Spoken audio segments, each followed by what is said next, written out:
വീടാണ് ഏറ്റവും വലിയ, അല്ലേ? നമ്മളൊക്കെ വീടിനെ കുറിച്ച് നാട്ടുകാർക്കുള്ള അഭിപ്രായം താരങ്ങള് ആ വീട് ഭയങ്കര സോഷ്യലാട്ടോ, എപ്പ കയറി ചെന്നാലും എപ്പോഴും കയറി ചെല്ല, ഭയങ്കര സോഷ്യലാ. പക്ഷെ മൂപ്പരൊരു മൂർഖമ്മാട്ടോ, മൂപ്പര് വന്നാണ് കയറ്റൂല. ആര്?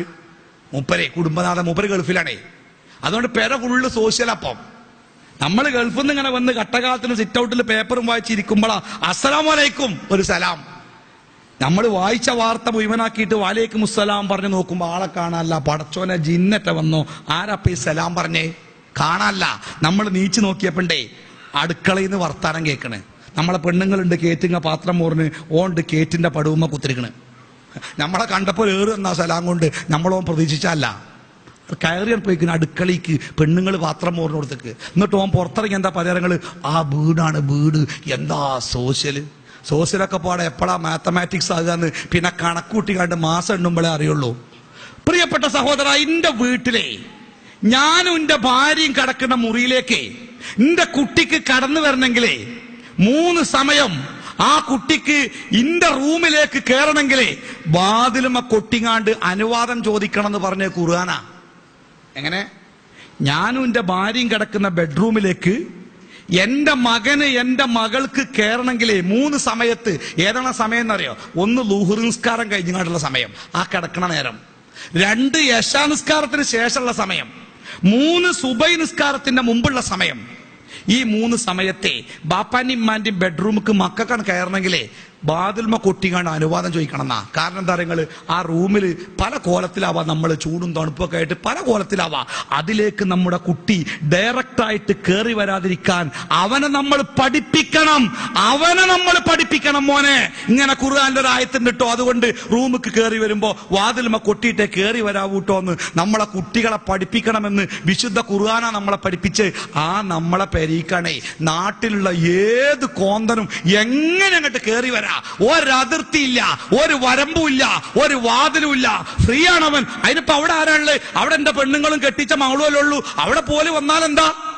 അതെ, അവിടെയാണ് പിശാച് തന്റെ പണിപ്പുരകൾ ഒരുക്കുന്നത്.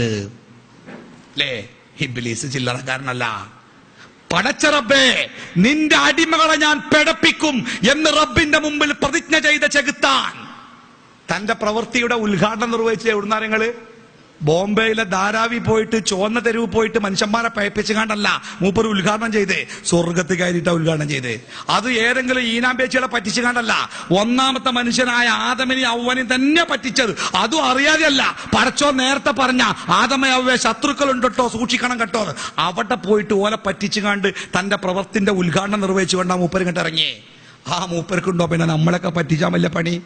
എന്തായാലും ഇബ്ലീസ് റബ്ബിനോട് പറയണേ, പടച്ചോനെ ഞാൻ മനുഷ്യന്മാരെ പയപ്പിക്കും. എങ്ങനെ പയപ്പിക്കും എന്നറിയോ?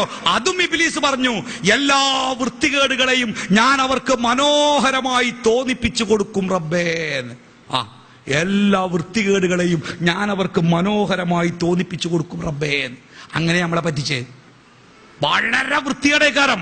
പക്ഷെ ഇബ്ലീസ് ഇങ്ങോട്ട് നമ്മളെ കുട്ടികള് അള്ളാന്റെ റസൂൽ ശരിക്ക് പറഞ്ഞാണ്, ഇതാ നഹാക്കും, ഞാൻ നിങ്ങൾക്ക് വിരോധിച്ചിരിക്കുന്നു. എന്താ വിരോധിച്ച നിങ്ങള്? ഒരു അറബി പദം, ഞാൻ ആ പദം മറന്നുട്ടോ, നിങ്ങളൊന്ന് നോക്കിയാ പറഞ്ഞുതരാം. ആരൊക്കെ ചോദിച്ചാ പറഞ്ഞുതരും, എന്റെ ഓർമ്മയിൽ ഇപ്പൊ ഇല്ല. അപ്പൊ റസൂല് ചോദിച്ചു, എന്താ നബി അതിന്റെ അർത്ഥം? അപ്പൊ നബി പറയണേ, തലമുടി വെട്ടുമ്പോൾ ചില ഭാഗം വെട്ടാതെ നിർത്തുകയും ചില ഭാഗം അത് വടിച്ചു കളയുകയും ചെയ്യുക എന്നത് ഈ സമൂഹത്തിന് നിരോധിക്കപ്പെട്ടതാകുന്നു എന്ന് നിങ്ങള് 14 നൂറ്റാണ്ട് മുമ്പേ. ആ ഹദീസൊക്കെ പഠിച്ചപ്പോ ഞാനൊക്കെ കരുതി ഇതിപ്പോ എന്ത് വെട്ടാ പടച്ചോൻ, എങ്ങനെയൊക്കെ വെട്ടുണ്ടാവോ, എന്തിനാ റസൂൽ ഇങ്ങനെ പറഞ്ഞേ? ഇപ്പോ എന്താ നമ്മളെ കുട്ടികളെ തല ഇളനീം വെട്ടിക്കാണ്ട് തിരിച്ചുവരിക്കാം. ഇവിടെ ഇങ്ങനെ അങ്ങോട്ട് ചെത്തിയിട്ട് പമ്പരം ചെത്തിയമാർക്ക് ഇവിടെ ഇങ്ങനെ ഇട്ടക്കും. റസൂലുള്ള പറഞ്ഞ വാക്ക് അങ്ങനെ തന്നെ. ഇതാ കണ്ടാല് പണ്ടൊക്കെ മുടി കുട്ടികൾ സൈഡിക്കോ ബാക്കിക്കോ വാർന്നിക്കുക, ഇപ്പൊ മുടി ഇങ്ങനെ മേപ്പെട്ട നിർത്തല്. പണ്ടൊക്കെ തലയിൽ എണ്ണയക്കല് മുടി ഒന്ന് ശരിക്ക് കിടക്കാനാ, ഇപ്പൊ എണ്ണയക്കല് മുടി കിടക്കാതെക്കാനാ, നേരക്കാനാ. ലോകം മാറി മാറ്റി. നമ്മളെ സുഹൈർ മൗലവിന്റെ ബാപ്പ മോമോലി മൗലവി സാത്വികനായ ഒരു പണ്ഡിതനേനെ. മൂപ്പര് ലോകത്തിന്റെ മാറ്റം പഠിപ്പിക്കാൻ വേണ്ടി പറയേ, പണ്ടൊക്കെ ഞങ്ങളെ കാലത്ത് പള്ളേ പൈക്കും അഥവാ വിശക്കുമ്പോ ഞങ്ങൾ വീട്ടിക്ക ഓടുക, കക്കൂസ് പോകാൻ മുട്ടിയാൽ പെരയിന്ന് പുറത്തേക്ക് പറമ്പൊക്കെ ഓടുക. ഇപ്പൊ വിശന്നാല് വണ്ടി എടുത്ത് കാണാൻ അങ്ങാടിക്ക്, കക്കൂസ് പോകാൻ മുട്ടിയാ പെരന്റെ ഔത്തുക്ക്, കാരണം കക്കൂസൊക്കെ ഔത്താണല്ലോ, ഭക്ഷണമൊക്കെ പുറത്തു വേണേ. ലോകം മാറിയ മാറ്റം എന്ന് പറഞ്ഞ് മൂപ്പര് പറയാറുണ്ട്. ഏകദേശം അതേ അവസ്ഥയ്ക്കാ ചെന്നത്. എന്നിട്ടോ ഇതിങ്ങനെ കണ്ടാൽ ഒരു ലേസം മാന്യതല്ലോ പിരാന്ത് വരും കുട്ടികളെ മുടി കണ്ട. എന്നാ കുട്ടികൾ ഇങ്ങനെ മുടി ഇങ്ങനെ ആക്കി കണ്ട് നടന്ന പോലും ഇങ്ങനെ തോന്നുകയാണെ, ഇബിലീസ് ഇങ്ങനെ തോന്നിപ്പിക്കുക. ഭയങ്കര രസമുണ്ട് പന്നെ കാണാട്ടോ. ഇപ്പൊ ഇങ്ങനെ കണ്ടാല് ഒരു ഹിന്ദി ഫിലിം സ്റ്റാർ ആണോ എന്ന് വരെ സംശയമുണ്ട്.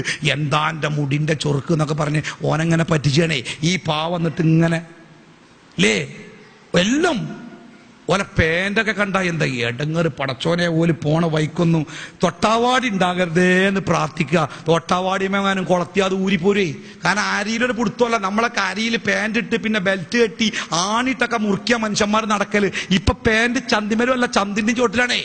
സുജൂദൊക്കെ ചെയ്യുമ്പം പള്ളിക്കെന്നൊക്കെ ബാക്കിലാണെങ്കിൽ മാനം കൊടും നോക്കിയാല് നമ്മളെ പ്രിൻസിപ്പാൾ പറയും കണ്ണാണ് ചിമ്പണ്ടി വരും. കാരണം പാൻ്റ് എവിടെയോ ആണ് കിടക്കണത്.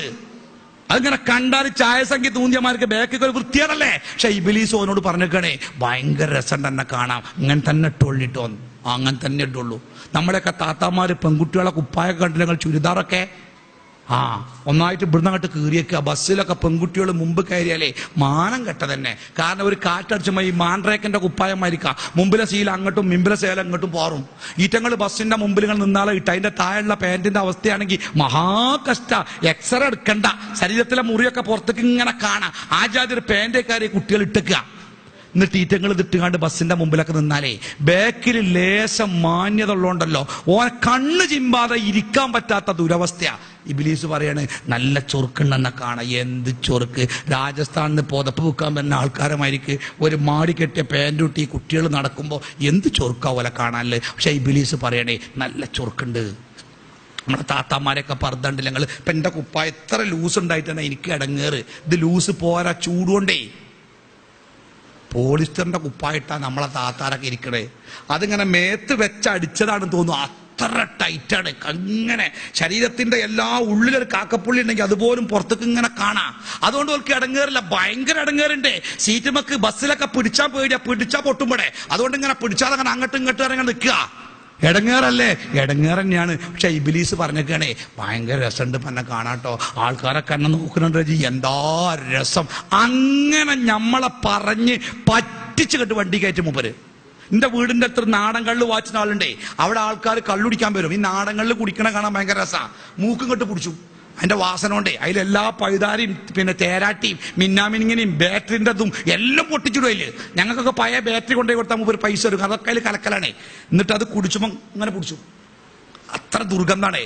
എന്നിട്ട് തൊള്ളിക്കൻ പാർന്നിട്ട് 3-4 മുറുക്കിന് കുടിച്ചിട്ടുണ്ട്. കാർക്കിച്ചൊരു തുപ്പല അവസാനം. അതിന്റെ ടേസ്റ്റിന്റെ ഊക്കൊണ്ടാണേ. അത് നമ്മൾ വിചാരിച്ചു ഇഞ്ഞോൻ കുടിച്ചൂല, അവസാനത്തെ കുടിയേക്കാർന്ന്. പിറ്റേന്ന് കാണാം അതേ സമയത്ത് ഓൻ അവിടെ തന്നെ. ഇബിലീസ് പറയണേ ഇത് കുടിച്ചോ? അല്ല. എന്തേ കുടിച്ചാത്ത്? പറഞ്ഞേക്കും. എത്രങ്ങാനും ആൾക്കാർ ബീഡി വലിക്കുന്ന ആൾക്കാരുണ്ട്. എത്രങ്ങാനും വട്ടം നിർത്തിയാരങ്ങൾ. ചില ആൾക്കാർ ഇടക്കിടക്ക് നിർത്തും. നിർത്താനൊരു പണിയില്ല അറിയും. പിന്നെ വലിച്ചോലെ. എന്താ വലിച്ചാരങ്ങൾ? വെറുതെ ഇറക്കുമ്പോഴേ ഇബിലീസ് എന്ന് ചോദിക്കും, എന്താ ഇപ്പൊ ഉസാറില്ലാത്ത? ഞാൻ ബീഡിയിൽ നിർത്തി. എന്താ ഈ വലിച്ചാത്ത? അത് വലിച്ചാൽ ക്യാൻസർ ഉണ്ടാവും. എന്നിട്ട് ആ മെഡിക്കൽ കോളേജിലുണ്ട് 2 വയസ്സായ കുട്ടിക്ക്